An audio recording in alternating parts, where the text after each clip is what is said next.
Olá, senhoras e senhores, sejam bem-vindos ao fantástico mundo das massas com o chefe Matheus Nora. Seja o chefe da sua cozinha, e para ser o chefe da sua cozinha, você precisa aprender a fazer massa fresca. Mas antes de botar a mão na massa, literalmente, eu quero passar para vocês alguma noção sobre trigo. Tá? Não vou me estender muito, porque eu poderia ficar aqui a tarde inteira falando sobre trigo, né? E ainda não íamos acabar tudo que nós tínhamos para falar. Mas eu quero ensinar a vocês como identificar se uma massa foi bem feita, o trigo e tudo mais. Tá?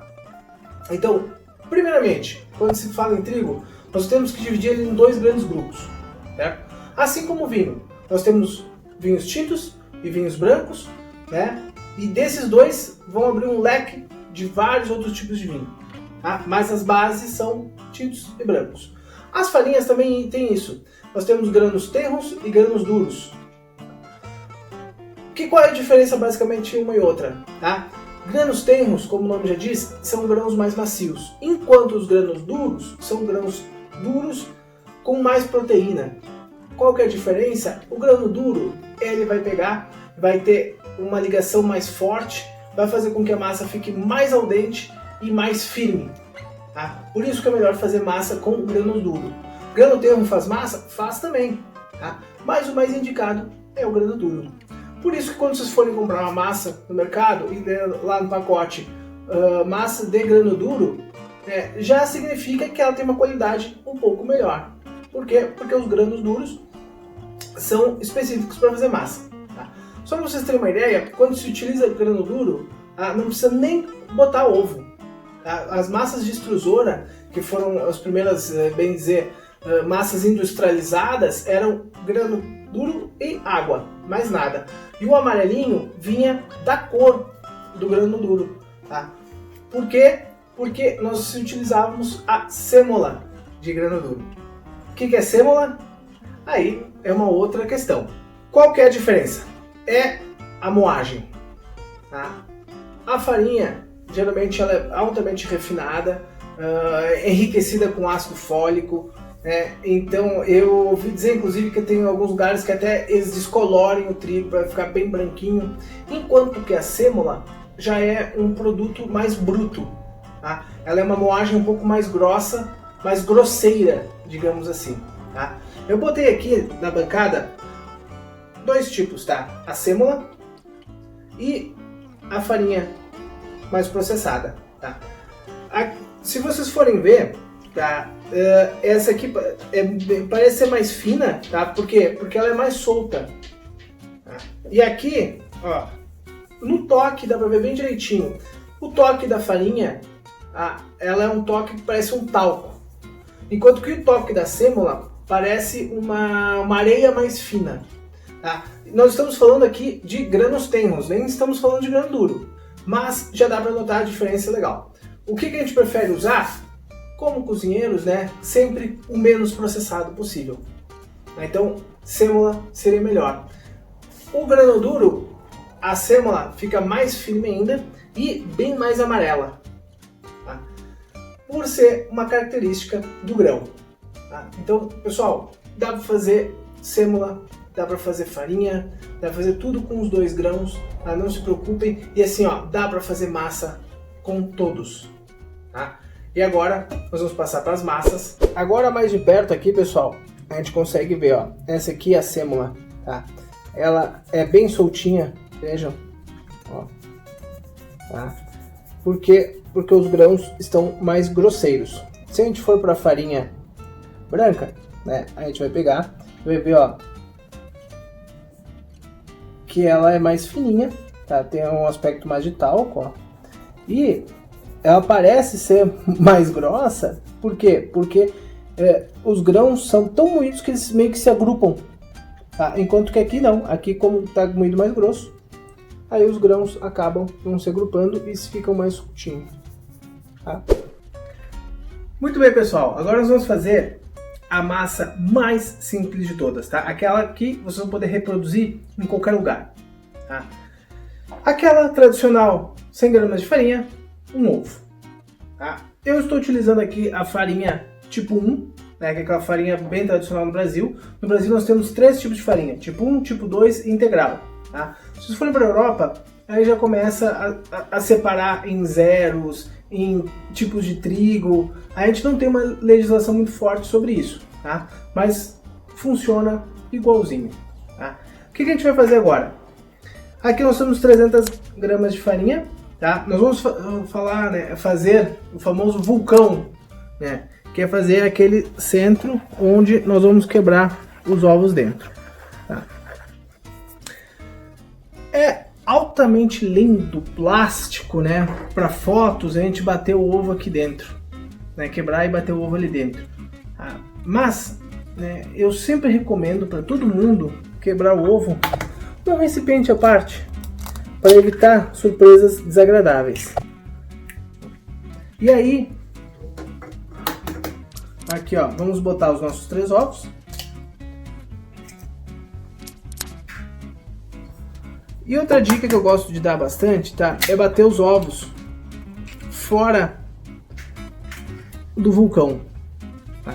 Para a gente conseguir quebrar bem essa gema, tá, e integrar bem toda a mistura, certo?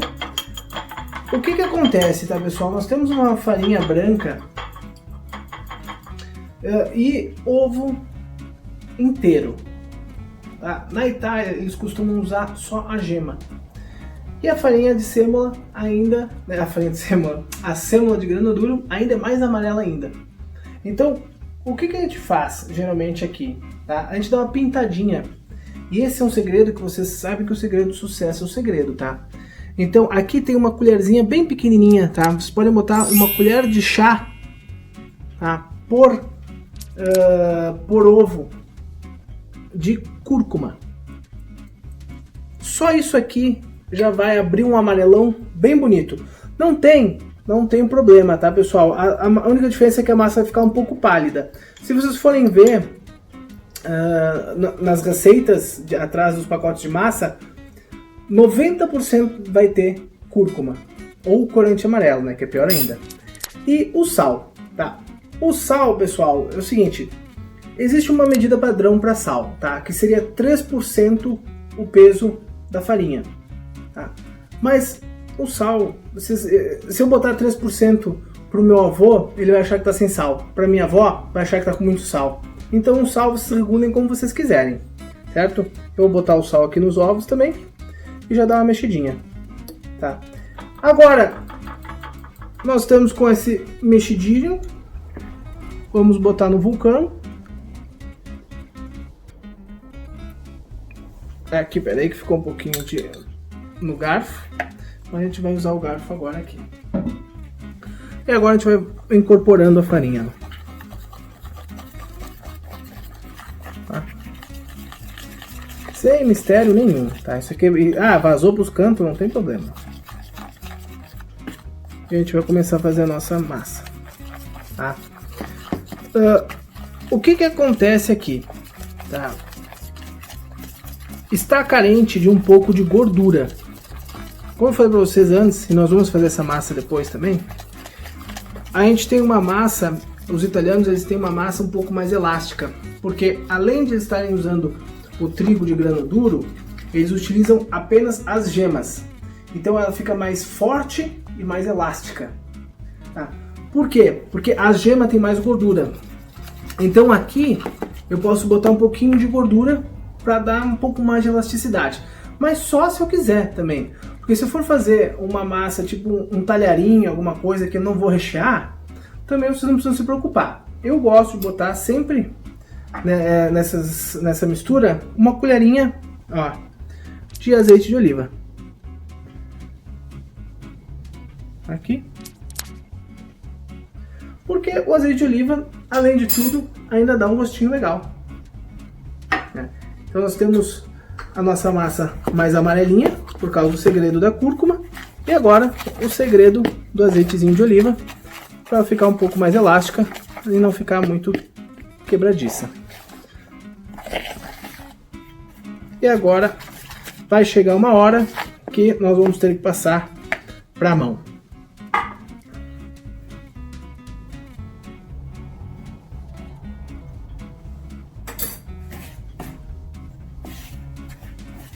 e vamos começar a incorporar. A massa, diferente da massa do pão, tá? Ela tem que ser um pouco mais dura.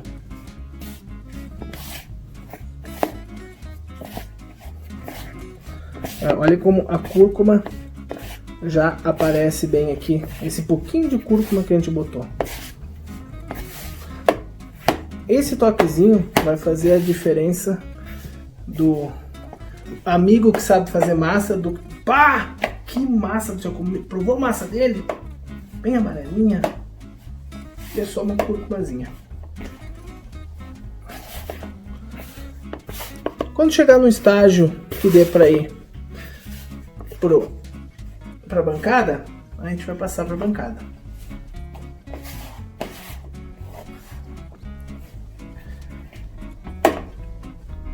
Ok. E vamos seguir sovando, tá? Agora, obviamente, eu vou parar de falar um pouquinho, que é para nós dar uma agilizada no processo, tá? E aí depois eu mostrar para vocês a massa pronta.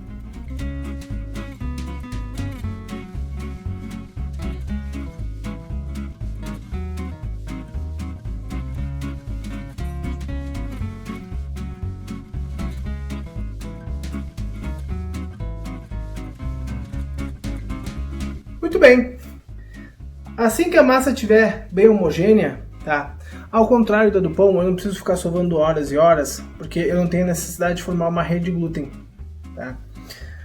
Mas é sempre bom formar uma rede de glúten, então quanto mais você sovarem, melhor. E tem um outro truque, que é deixar a massa descansar, tá? Na hora de abrir. Então, a gente vai pegar a nossa massa, depois de sovada, nós vamos botar num saquinho plástico, e vamos deixar na geladeira aí por 40 minutos a 1 hora. Muito bem, pessoal. Nós vamos começar a abrir a nossa massa. E vou utilizar o método mais simples de todo. O rolo. Tá? O que eu quero que vocês façam com o rolo? Tá? Vamos pensar que eu preciso de um retângulo. Tá? Porque vocês já vão entender por quê. Tá? Mas agora vamos focar no retângulo. Então eu vou pegar aqui a massa, ó, eu cortei ela ao meio, certo? A outra já está aqui mais abertinha, porque esse meu espacinho aqui é muito reduzido para abrir toda ela, tá?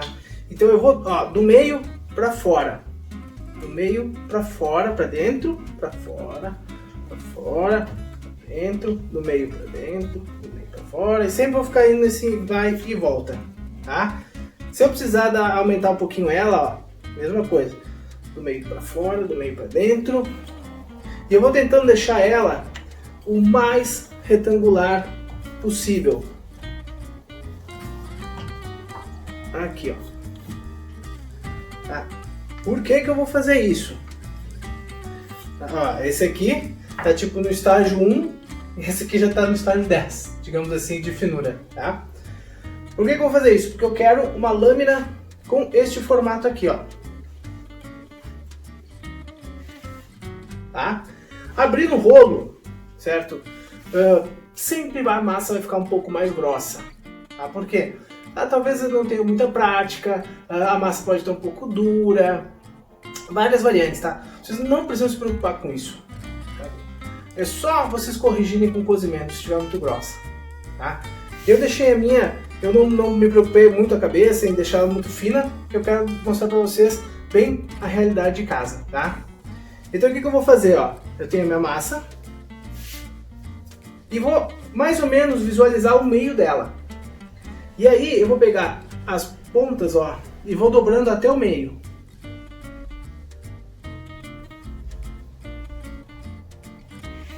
E vou dobrar até o meio.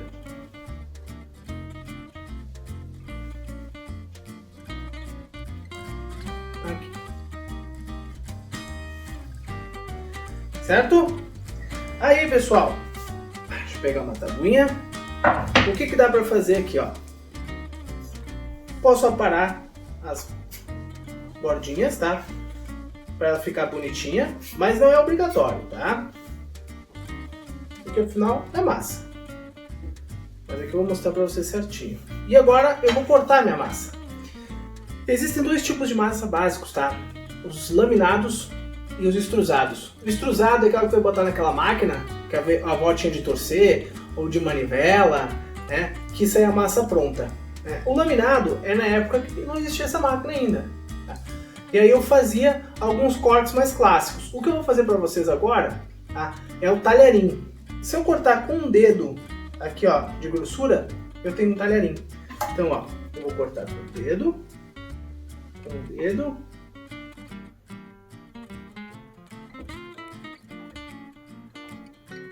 Eu tenho toda a minha massinha cortada com o dedo, tá? E agora, ó, nós temos talharim. Coisa mais rica. Tá? Agora eu vou ensinar uma outra coisa para vocês que me foi passado, tá? E que vocês têm que fazer o movimento bem como eu fizer. Tá? A gente tem que dar uma farinhada nesse talharim para ele soltar bem, ó. Então eu vou jogar farinha, e aí eu mexo, e aí eu tenho que mexer bem, ó, e vai balançar mais a cabeça, ó. Se estiver balançando a cabeça, é sinal que tá certo. Aí, ó, aí eu consigo ela bem soltinha, bem enfarinhada. Um talharim, né? Bruto de um talharim. Linguine. Talharim, tagliadelli e pappardelle são os tamanhos, certo? Então o linguine é o fininho, é o que tenta imitar um espaguete, só que vai ficar quadradinho porque a gente vai cortar. O tagliadelli é um pouquinho mais grosso, não chega a ter um dedo de grossura, sabe? Mas é quase um talharim. O talharim é o mais grossinho, tá? Esse aqui a gente viu, inclusive abriu no rolo, tá? Vocês podem ver, dá uma diferença significativa, ó, de espessura. Esse aqui é o pappardelle, que seria o maior de todos, tá? Que seria praticamente 2 talharins, um do lado do outro. Então, esse aqui são as nossas massas laminadas. A gente não precisa de extrusora, a gente não precisa da maquininha de rolo, tá? A gente pode fazer com qualquer objeto. Se tiver a maquininha de rolo, né, sempre vai facilitar a vida. Certo? Sou o chefe Matheus Nora, agradeço a todos por terem assistido essa magnífica aula. E qualquer dúvida, né, vocês têm meu Instagram, é só mandar um direct que eu ajudo vocês.